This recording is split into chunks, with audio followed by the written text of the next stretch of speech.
ನಮಸ್ಕಾರ ವೀಕ್ಷಕರೇ, busy plus ಪಕ್ಕಾ ಸುದ್ದಿ ವಾಹಿನಿಯ ಸುದ್ದಿ ಬೆಳಕಿಂಡಿಗೆ ಸ್ವಾಗತ. ನಾನು ನಿಮ್ಮ ವಾಹಿನಿಯ ವರದಿಗಾರ ಸಂಗಮೇಶ್ ಮುಶಿಗೇರಿ. ಕುಷ್ಟಗಿ ಪಟ್ಟಣದ ಬಸವ ಭವನದಲ್ಲಿ ಸೋಮವಾರ ಹಿರಿಯ ಸ್ವಾತಂತ್ರ್ಯ ಹೋರಾಟಗಾರ ಪರಮ ತಪಸ್ವಿ ಶ್ರೀ ಮುರಡಿ ಭೀಮಜ್ಜ ಇವರ 69ನೇ ಪುಣ್ಯತಿಥಿ ಹಾಗೂ ಹಿರಿಯ ಸ್ವಾತಂತ್ರ್ಯ ಹೋರಾಟಗಾರ ಮಾಜಿ ಶಾಸಕ ದಿವಂಗತ ಪುಂಡಲೀಕಪ್ಪ ಜ್ಞಾನಮೂಟೆ ಇವರ 12ನೇ ಪುಣ್ಯ ಸ್ಮರಣೆ ಕಾರ್ಯಕ್ರಮ ನಡೆಯಿತು. ವಿಧಾನಸಭಾ ವಿರೋಧ ಪಕ್ಷದ ಮುಖ್ಯ ಸಚೇತಕ ಹಾಗೂ ಶಾಸಕ ದೊಡ್ಡನಗೌಡ ಎಚ್ ಪಾಟೀಲ್ ಅವರು ಕಾರ್ಯಕ್ರಮ ಉದ್ಘಾಟಿಸಿದರು. ಬಳಿಕ ಮಾತನಾಡಿದ ಅವರು, ಪುಂಡಲೀಕಪ್ಪ ಜ್ಞಾನಮೂಟೆ ಅವರು ಸ್ವಾತಂತ್ರ್ಯ ಹೇಗೆ ಬಂತು ಎಂಬುದನ್ನು ವಿವರಿಸುತ್ತಿದ್ದರು. ಹೈದರಾಬಾದ್ ಕರ್ನಾಟಕ ವಿಮೋಚನಾ ಹೋರಾಟದಲ್ಲಿ ಶಿವರಾಧಿಪತಿಯಾಗಿದ್ದ ಅವರು ಹಲವಾರು ಹೋರಾಟಗಾರರನ್ನು ಸಂಘಟಿಸಿಕೊಂಡು ಮುರಡಿ ಭೀಮಜ್ಜ ಅವರ ಮಾರ್ಗದರ್ಶನದಲ್ಲಿ ಮಾಲಗಿತ್ತಿ, ಜಹಗೀರಗುಡ್ದೂರು, ಗುಡ್ಡದ ದೇವಲಾಪುರ ಸೇರಿದಂತೆ ತಾಲೂಕಿನ ವಿವಿಧೆಡೆ ರಜಾಕಾರರಿಂದ ನಡೆಯುತ್ತಿದ್ದ ಮಹಿಳೆಯರ ಮಾನಭಂಗ, ಶೋಷಣೆ, ದೌರ್ಜನ್ಯ ತಡೆಗೆ ಕೈಗೊಂಡ ಹೋರಾಟ ರೂಪುರೇಷೆಗಳ ಕುರಿತು ಹೇಳುವಾಗ ನಮಗೆ ರೋಮಾಂಚನವಾಗುತ್ತಿತ್ತು. ಸ್ವಾತಂತ್ರ್ಯ ನಂತರ ಅವರು ಶಾಸಕರಾಗಿಯೂ ತಾಲೂಕಿನ ಅಭಿವೃದ್ಧಿಗೆ ಶ್ರಮಿಸಿದರು. ಅವರ ಜೀವನ ತ್ಯಾಗ, ಸಾಧನೆ, ಸೇವೆಗಳು ಇಂದಿನ ರಾಜಕಾರಣಿಗಳಿಗೆ ಮಾದರಿಯಾಗಿದ್ದಾರೆ ಎಂದರು. ತಮ್ಮ ತಂದೆ ಹನುಮಗೌಡ ಪಾಟೀಲ್ ಅವರು ರಾಜಕೀಯ ಪ್ರವೇಶ ಹಾಗೂ ಸಾಮಾಜಿಕ ಜೀವನ ಪ್ರವೇಶಕ್ಕೆ ಪುಂಡಲೀಕಪ್ಪಜ್ಜನವರ ಪ್ರೇರಣೆ ಇತ್ತು. ಅವರ ಕುರಿತು ಎಷ್ಟೋ ವಿಚಾರಗಳು ಚಿಕ್ಕವರಿದ್ದಾಗ ತಮ್ಮ ಮುಂದೆ ವ್ಯಕ್ತಪಡಿಸಿದ್ದಾರೆ ಎಂದು ನೆನಪು ಹಂಚಿಕೊಂಡರು.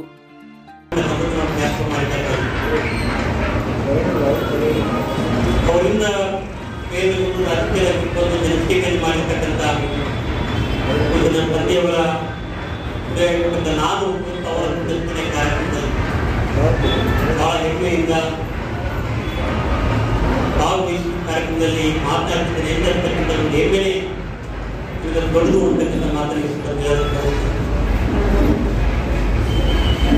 ಈ ಆಚರಣೆ ಮುಂದುವರಿಬೇಕು ಯಾಕೆ ಅಂತಕ್ಕಂಥದ್ದನ್ನ ಗೊತ್ತಾಗಿ ಕಾಲಘಟ್ಟದಲ್ಲಿ ಯಾವ ರೀತಿ ದೊರೆಯಿತು, ಅದರ ಕೈಗಳು ಏನು, ಕೀಗಳೇನು, ಯಾಕೆ ಹುತಾತ್ಮರಾದರು, ಎಷ್ಟು ಜನ ಮಹಿಳೆಯರು ಮಾನವಕ್ಕೆ ಒಳಗಾದರು, ಇವೆಲ್ಲವೂ ಕೂಡ ಮುಂದಿನ ಪೀಳಿಗೆಗೆ ಬರೀ ಪುಸ್ತಕದ ಮೂಲಕ ಪುಸ್ತಕ ಓದ್ತೇವೆ, ಇತಿಹಾಸವನ್ನು ತಿಳ್ಕೊಳ್ತೇವೆ. ಆ ಇಂಥ ಕಾರ್ಯಕ್ರಮ ಮಾಡಿದ್ರೆ ಬಹುಶಃ ಮನನ ಆಗ್ತದೆ ಅಂತಕ್ಕಂಥ ದೃಷ್ಟಿಯಲ್ಲಿ ನಮ್ಮ ಮಧ್ಯೆ ತಾಯಿಗಳು ಈ ಕಾರ್ಯಕ್ರಮದ ಅಧ್ಯಕ್ಷತೆ ವಹಿಸಬೇಕಾಗಿತ್ತು, ಇರಬೇಕಾಗಿತ್ತು. ಆದರೆ ಶತಾಯುಷಿ 102 ವರ್ಷಗಳ ಕುಟುಂಬ ಜೀವನದ ಈ ಸಂದರ್ಭದಲ್ಲಿ ಬಹುಶಃ ಹೊರಗಡೆ ಕರ್ಕೊಂಡು ಸಾಧುವಲ್ಲ ಅಂತೇಳಿ ಮನೆಯಲ್ಲಿದ್ದರೆ ಅವರ ಆಲಯಕ್ಕೆ ಆಶೀರ್ವಾದ ಯಾವತ್ತು ಬೇಕಾಗಿರ್ತಾರೆ.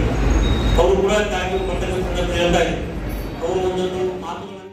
ಮಾಜಿ ಸಚಿವ ಅಮ್ರೇಗೌಡ ಪಾಟೀಲ್ ಬಯ್ಯಾಪುರ್ ಅವರು ಮಾತನಾಡಿ, ಹೈದರಾಬಾದ್ ಕರ್ನಾಟಕ ವಿಮೋಚನಾ ಚಳುವಳಿಯಲ್ಲಿ ಭಾಗವಹಿಸಿದ ಕೊಪ್ಪಳ ಜಿಲ್ಲೆಯ ಹೋರಾಟಗಾರರ ಪಾತ್ರದಲ್ಲಿ ಕುಷ್ಟಗಿ ಭಾಗದ ಹೋರಾಟಗಾರರದು ಬಹುದೊಡ್ಡ ಪಾತ್ರವಿದೆ ಎಂದರು. ರಜಾಕಾರರ ವಿರುದ್ಧ ಹೋರಾಟದಲ್ಲಿ ಕುಷ್ಟಗಿ ತಾಲೂಕಿನ ಗುಡ್ಡದ ದೇವಲಾಪುರ, ಜಹಗೀರಗುಡ್ದೂರು ಭಾಗದ ಹೋರಾಟಗಾರರು ತಮ್ಮ ಪ್ರಾಣವನ್ನೇ ಬಲಿದಾನಗೈದಿದ್ದಾರೆ. ಅವರ ಸಮಾಧಿಗಳು ಇಂದಿಗೂ ಇವೆ. ಅವರನ್ನು ಸಹ ಸ್ಮರಿಸುವ ಕೆಲಸ ಆಗಬೇಕಿದೆ. ತಾಲೂಕಿನ ಹೋರಾಟಗಾರರ ಚರಿತ್ರೆ ಪರಿಚಯಿಸುವ ಕಾರ್ಯವಾಗಬೇಕು. ಅದೆಷ್ಟೋ ಜನರಿಗೆ ಈ ಭಾಗದ ಹೋರಾಟಗಾರರ ಚರಿತ್ರೆ ಗೊತ್ತಿಲ್ಲ.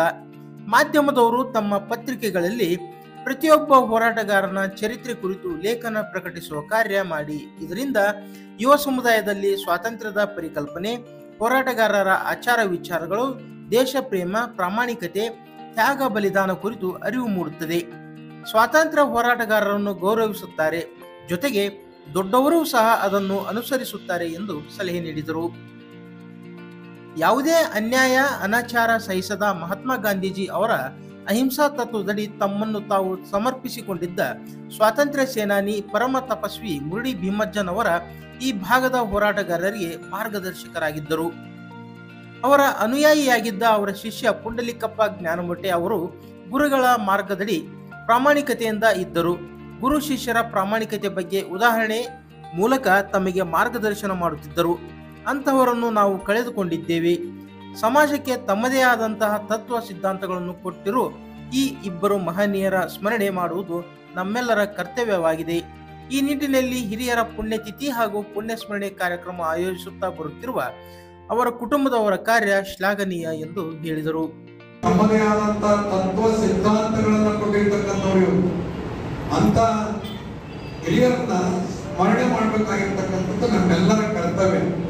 ಜೊತೆಗೆ ನಾನು ಮಾಧ್ಯಮದ ಗೆಳೆಯರಲ್ಲಿ ಹೇಳ್ತೇನೆ, ಮುಂದಿನ ವರ್ಷದಿಂದ ಇವು ಮೊದಲ ನಾವು ತಿಳಿಸಿರ್ತೀವಿ, ಕಾರ್ಡು ಕೂಡ ಕೊಟ್ಟಿರ್ತೀವಿ. ಇವರ ಒಂದು ಚರಿತ್ರೆಯನ್ನ ಸಣ್ಣದಾಗಿ ಆದರೂ ಇವರಿಬ್ಬರ ಹಿರಿಯರ ಒಂದು ಚರಿತ್ರೆಯನ್ನ ಒಂದು 4 ಪೇಜ್ನಲ್ಲಾದರೂ ನಿಮ್ಮ ಪತ್ರಿಕೆಯಲ್ಲಿ ಬರುವ ರೀತಿಯಲ್ಲಿ ಬರೆದ್ರೆ ನಮ್ಮ ಎಲ್ಲ ಜನರಿಗೆ, ಏನು ಕೆಲವು ಜನರು ಬಂದಿರ್ತಾರೆ, ಮತ್ತೆ ಕೆಲವು ಜನ ಕಾಯಂ ಬರೋರು ಬಂದಿರ್ತಾರೆ, ಹೊಸ ಜನ ಬರಲಿಲ್ಲ, ಅದೇ ವರ್ಷ ಕೂಡ ಅದೇನಂತ. ಇದ್ರ ಉದ್ದೇಶ ಬಹಳ ಪ್ರಮುಖವಾಗಿರ್ತಕ್ಕಂಥ ಸ್ವತಂತ್ರ ಎಂದು ಬಂತನ್ನದ ನಮ್ಮ ಮುಂದಿನ ಪೀಳಿಗೆ ಗೊತ್ತಾಗಲ್ಲ. ಯಾಕಂದ್ರೆ ಸ್ವತಂತ್ರ ಮುಂದಿನ ಏನಾಗಿರೋ ಕೂಡ ಬಂತಾರ, ಎಷ್ಟು ಖರ್ಚು ಕೊಟ್ಟಿವಿ, ಎಷ್ಟು ಜನ ತಮ್ಮ ಧನದೊಂದಿಗೆ ಪ್ರಾಣವನ್ನು ತೆರೆದಂತ ಇತಿಹಾಸ ಇದೆ. ಇದ್ದವರು ತಮ್ಮ ಮನೆಯಲ್ಲಿನ ಆಸ್ತಿನ ಕೊಟ್ಟರು, ಬಂಗಾರ ಕೊಟ್ಟರು ಹೋರಾಟಗಾರರಿಗೆ, ಮತ್ತೆ ಕೆಲವು ಜನ ಪ್ರಾಣ ಕೊಟ್ಟರು. ಈ ಸ್ವಾತಂತ್ರ್ಯ ಹೋರಾಟದಲ್ಲಿ ಕೊಪ್ಪಳ ಜಿಲ್ಲೆಯ ಮತ್ತು ಅದರಲ್ಲೂ ಕುಷ್ಟಗಿ ತಾಲೂಕಿನ ಜನರ ಪಾತ್ರ ಬಹುದೊಡ್ಡ ಪಾತ್ರ. ಅನೇಕ ಜನರ ಪ್ರಾಣ ಇಲ್ಲಿ ಬಲಿಯಾಗಿರ್ತಕ್ಕಂಥದ್ದು ರಜಾಕರ್ ಅವಳಿಯಲ್ಲಿ ಈ ಬಾಲಿಮಾಳ ಕ್ರಾಸು ಮತ್ತು ಗುಡ್ಡದೇವಳಪ್ಪ ಹತ್ರ ಇವತ್ತಿಗೂ ಅವರ ಸಮಾಧಿಗಳಿವೆ. ಅಂದ್ರೆ ನಾವು ಗೌರವಿಸ್ತಕ್ಕಂಥ ಕೆಲಸ ಆಗ್ಬೇಕು, ನಮ್ಮ ಮಕ್ಕಳಿಗೆ ಅದನ್ನು ತಿಳಿಸ್ತಕ್ಕಂಥದ್ದು ಆಗ್ಬೇಕು. ಯಾಕೆಂದ್ರೆ ಸ್ವಾತಂತ್ರ್ಯ ನಮ್ಮ ಪಕ್ಷಕ್ಕೆ ಬಂದಿಲ್ಲ, ಅದು ಇಂಥವರೆಲ್ಲ ತ್ಯಾಗ ಬಲಿದಾನದಿಂದ ಬಂದಿರತಕ್ಕಂಥದ್ದು ಅನ್ನುವುದರ ಜೊತೆಗೆ ಅವರ ಆಚಾರ ವಿಚಾರಗಳು, ನಡೆ ನುಡಿಗಳು ನಮ್ಮ ಮುಂದಿನ ಪೀಳಿಗೆ ನಾವು ಕೂಡ ಅದನ್ನು ಅನುಸರಿಸ್ತಕ್ಕಂಥ ಕೆಲಸ ಆಗ್ಬೇಕನ್ನೋದೇ ಈ ಕುಟುಂಬದವರ ಒಂದು ಆಸೆ.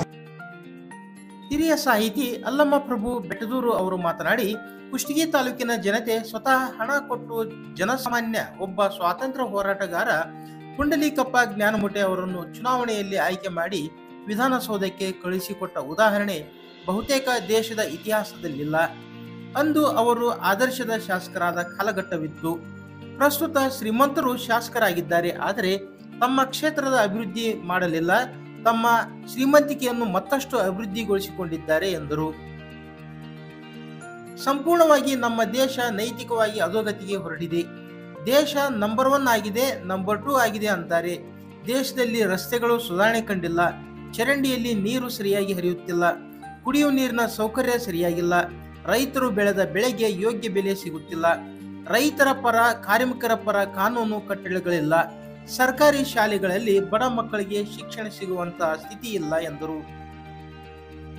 4 ದಶಕಗಳ ಹಿಂದೆ ದೇವಸ್ಥಾನಗಳಲ್ಲಿ ಶಿಕ್ಷಣ ಪಡೆಯುವಂತಹ ಸ್ಥಿತಿ ಇತ್ತು. ಇಂದು ಶಿಕ್ಷಣ ವ್ಯಾಪಾರೀಕರಣವಾಗಿದೆ. ಬಡವರ ಮಕ್ಕಳು ದುಬಾರಿ ಶಿಕ್ಷಣದಿಂದ ವಂಚಿತರಾಗುತ್ತಿದ್ದಾರೆ. ಹಾಗಾಗಿ ಸರ್ಕಾರ ದೇಶದಲ್ಲಿ ಏಕರೂಪ ಶಿಕ್ಷಣ ನೀಡಬೇಕು. ಬಡವರ ಮಕ್ಕಳು ಶ್ರೀಮಂತರ ಮಕ್ಕಳು ಒಂದೇ ಶಾಲೆಯಲ್ಲಿ ಕಲಿಯುವಂತಾಗಬೇಕು ಎಂದ ಅವರು, ಜಾಗತೀಕರಣದ ಹಿನ್ನೆಲೆಯಲ್ಲಿ ಜನ ಆಂಗ್ಲ ಭಾಷೆಗೆ ಬಹಳ ಪ್ರಾಧಾನ್ಯತೆ ಕೊಡುತ್ತಿದ್ದಾರೆ. ಆಂಗ್ಲ ಮಾಧ್ಯಮದಲ್ಲಿ ಕಲಿತರೆ ನೌಕರಿ ಸಿಗುತ್ತದೆ ಎಂಬ ಕಲ್ಪನೆ ತಪ್ಪು. ಕನ್ನಡ ಕಲಿತವರು ಉನ್ನತ ಹುದ್ದೆಯಲ್ಲಿದ್ದಾರೆ, ವಿಜ್ಞಾನಿಗಳಾಗಿದ್ದಾರೆ. ಹಾಗಾಗಿ ಕನ್ನಡಕ್ಕೆ ಮೊದಲಾದ್ಯತೆ ಕೊಡಿ ಎಂದು ಸಲಹೆ ನೀಡಿದರು. ಆದರೂ ಅವರು ಹೊಲಗಳನ್ನು ಮಾರಾಟ ಮಾಡಿದರು. ಅದು ಒಂದು ಕಾಲಘಟ್ಟ. ನಾವು ಆದರ್ಶದ ಕಾಲಘಟ್ಟದಿಂದ ಇವತ್ತಿನ ಸ್ಥಿತಿಗೆ ಬಂದಿದ್ದೇವೆ.